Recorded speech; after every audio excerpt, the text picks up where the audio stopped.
அப்ப என்ன அர்த்தம்? இதோ எங்கள் தாய்மொழி உங்களிடத்தில் வந்து கொண்டிருக்கிறார். புலியின் கட்சியை கேட்பது காத்துக் கொண்டிருக்கக்கூடிய தாய் தமிழர்கள்,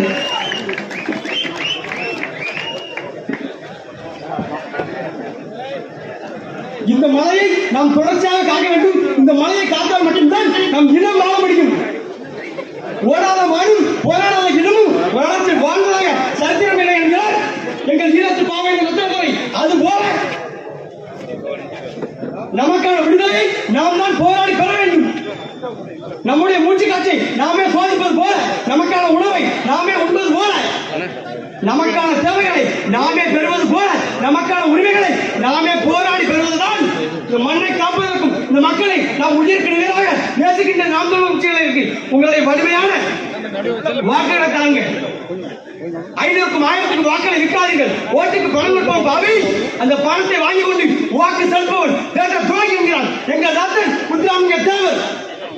அவர் கூட்சிக்கேற்ப வரக்கூடிய தேர்தலில் உங்கள் வலிமையான வாக்களை, பொன்னான வாக்களை 500க்கும் 1000க்கும் விட்டுவிடாதீர்கள். மலைக்கு மண்ணுக்கு அவங்கள போய் பார்க்கல, அவங்கள பார்க்கறதுக்கு நேரமும் கொடுக்கல. அவங்க இன்னைக்கும் போராட்டம் பண்ணிட்டு இருக்காங்க. அந்த மாஞ்சோலை தேயிலை தோட்டத்தை எடுத்து இவங்களால நடத்த முடியாது என்று வீர செமர் புரிந்த அந்த வீர பெரும்பாட்டன் அழகு முத்துக்கோரன் வீர பெரும்பாட்டன் பூரிச்சேவன் பேரனும் பேத்தியே இன்றைக்கு கண் முன்னால் உன் பாட்டன் வாழ்ந்த மலை கொள்ளை போகிறது. எதை புடுங்கிக் கொண்டிருக்கிறாய்? தமிழ் தேசியத்தின் ஒற்றை நம்பிக்கை தலைவந்த தமிழ் கொடை நம்முடைய அண்ணன் செந்தவனன் சீமான்.